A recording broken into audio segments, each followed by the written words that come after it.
Halo semuanya, kali ini kita akan melanjutkan tentang pemrograman berorientasi objek.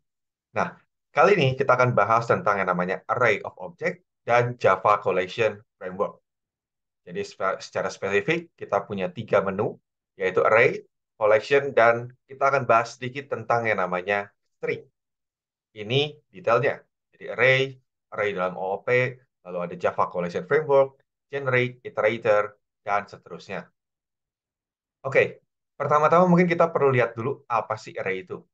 Jadi array sebenarnya mirip di pemrograman dasar gitu ya. Variabel yang dikelompokkan bersama dengan suatu nama. Biasanya kenapa dikelompokkan di nama yang sama? Karena kegunaannya mirip gitu ya. Array biasanya punya panjang yang fix. Jadi sekali didefinisikan, dia akan tetap sama seperti itu.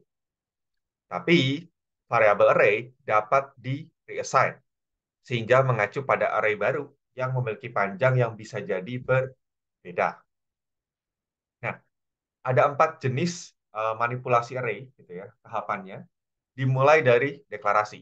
Jadi membuat array-nya dulu. Setelah itu, ya, ada array creation. Jadi tadi deklarasinya, sekarang pembuatannya, gitu kan? Jadi deklarasi hanya bilang, oke, akan nanti ada sebuah array string, namanya adalah days. Ketika di creation, berarti kita membuat array-nya. Makanya di sini bilang pakai new string, panjangnya 7. Setelah itu ada yang namanya initialization, yaitu mengisi nilai-nilai dari array tersebut. Jadi kalau misalkan di sini days 0 diisi dengan Senin, atau mungkin bahkan bisa langsung mengisi sekaligus, seperti yang di sebelah kanannya. Sering hari sama dengan Senin, Selasa, hingga Minggu. Terakhir, yang biasanya cukup menantang adalah array processing-nya. Jadi bagaimana memproses sebuah array tersebut. Nah, cara yang paling umum, biasanya kita akan menggunakan yang namanya for loop. For loop ini berarti looping dari elemen pertama sampai length-nya. Bentuknya kurang lebih akan seperti kode yang di bawah. Jadi for i dari 0 sampai dot length dan i-nya di plus plus. Untuk setiap proses, kita akan mengambil elemen array pada indeks ke i, gitu ya. Dan ini bisa macam-macam. Kalau sekarang sih cukup sekedar untuk print. Tapi nanti bisa juga misalkan mau swapping atau bagaimana, gitu ya. Sesuaikan dengan kebutuhan. Nah, ada juga yang namanya for each, gitu ya. Jadi ini sedikit lebih ringkas. Kita nggak perlu bikin variabel untuk berhitung dari 0 sampai length. Jadi di sini kita bilang for in i dari array nilai. Jadi ini bacanya seperti apa? Seperti ini. Untuk setiap elemen dalam array nilai yang tipenya integer, kita kasih nama i. Gitu ya. Nah, lalu di sini prosesnya kita bisa menggunakan i tersebut. Ini kalau dijalankan otomatis i-nya akan berganti dari nilai pertama sampai nilai terakhir. Nah, array itu bisa sebagai parameter, bisa juga sebagai return type. Jadi kalau dilihat sini dua contoh ya. Yang pertama itu sebagai return type, itu boleh. Jadi private static in siku input array. Jadi dia menerima input array, lalu array-nya dikembalikan sebagai kembalian dari fungsi. Berikutnya bisa juga sebagai parameter. Jadi lihat yang di bawah contohnya, tampil array. Ada in kotak R parameter. Oke, sekarang gimana kalau multidimensional array? Jadi array-nya lebih dari satu, gitu ya. Nah, berarti kita harus menentukan panjang untuk setiap dimensinya. Jadi kalau misalkan di sini array-nya 2 dimensi, berarti dua-duanya harus tentukan panjangnya. Jadi kalau di sini TB data gitu kan, berarti dia harus mendefinisikan dua-duanya. Nah, aksesnya juga sama. Ketika akses maka kita perlu dua-duanya, dua buah indeksnya. Oke, sekarang berikutnya array dalam OOP seperti apa?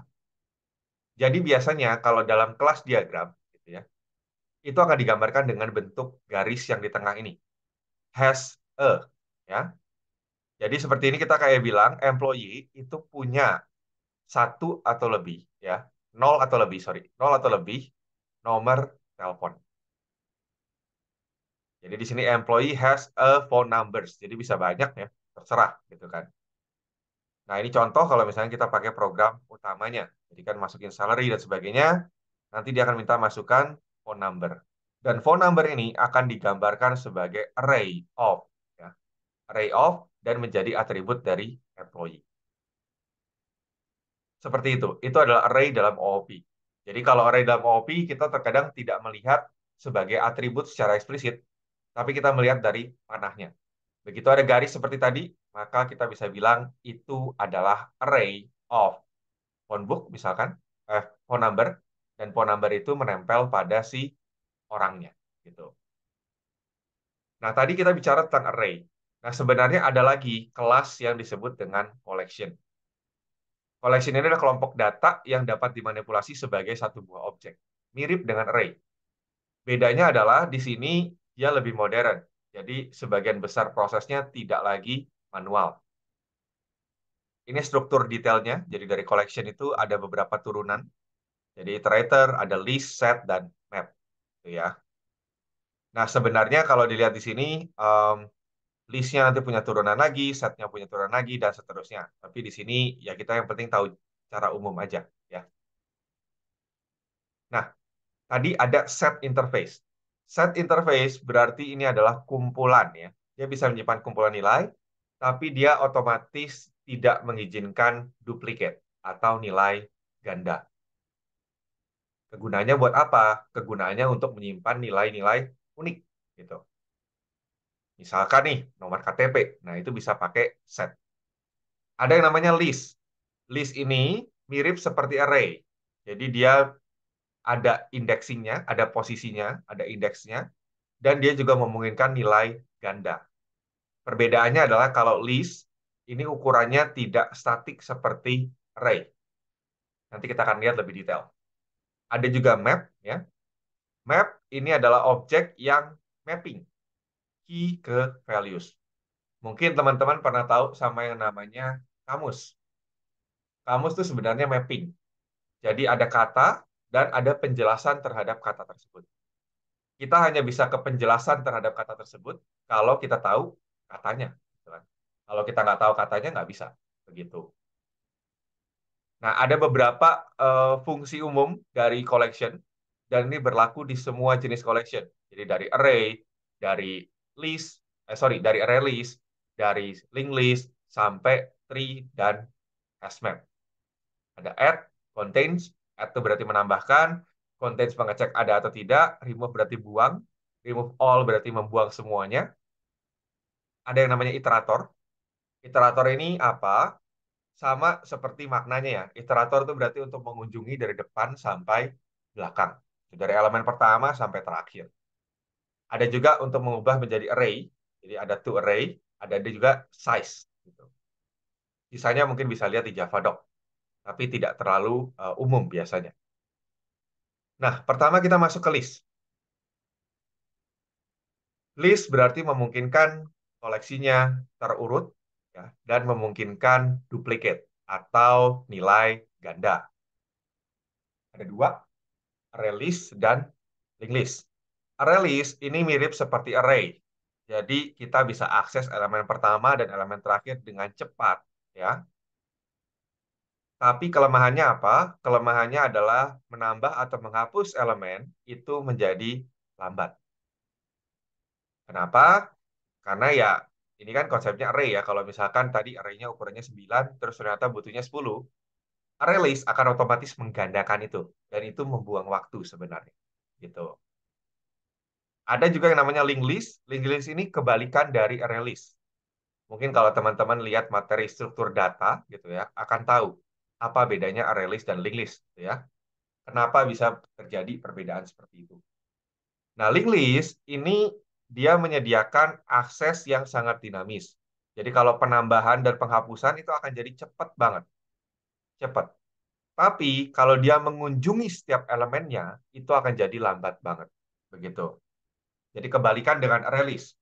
Array list ini biasanya dipakai kalau kita sering melakukan akses, tapi tidak sering melakukan penambahan dan pengurangan.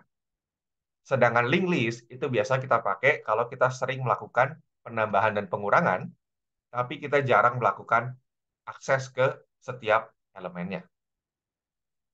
Bedanya apa dengan array? Array punya size yang fix. ketika didefinisikan. Jadi kalau 20 ya 20. Nggak boleh lebih dari itu.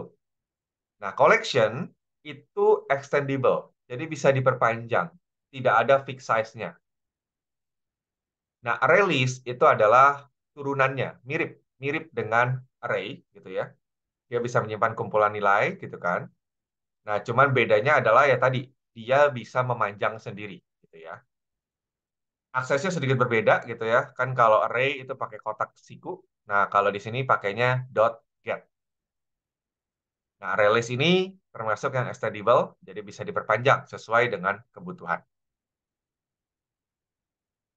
Berikutnya ada yang namanya iterator. Iterator itu namanya mengunjungi setiap elemen yang ada dari collection. Ada hash next. Kalau hash next berarti kayak nanya, ada nggak sih elemen berikutnya? Kalau next berarti mengembalikan elemen berikutnya.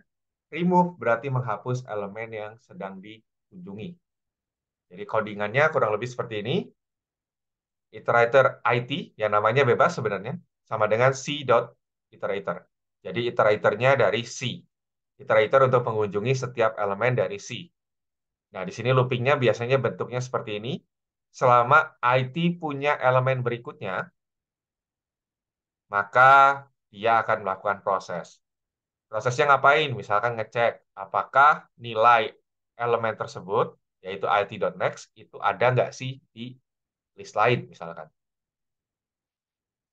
Itu cara menggunakan iteration. Nah, collection di OOP juga mirip ya dengan array in OOP. Jadi kita menggunakan lambang seperti ini, has a, gitu ya. Jadi bisa punya banyak phone number-nya.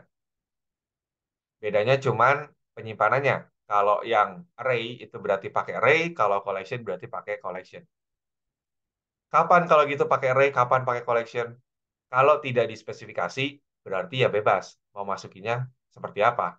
Enaknya sih pakai collection. Ada juga yang namanya string, gitu ya. String di sini adalah satu kelas untuk menangani karakter. Deretan karakter itu sebenarnya kan bisa dibilang juga sebagai array. Nah, string punya banyak metode yang sangat berguna untuk memanipulasi kumpulan karakter atau kata dalam kalimat. Jadi ada value of gitu ya.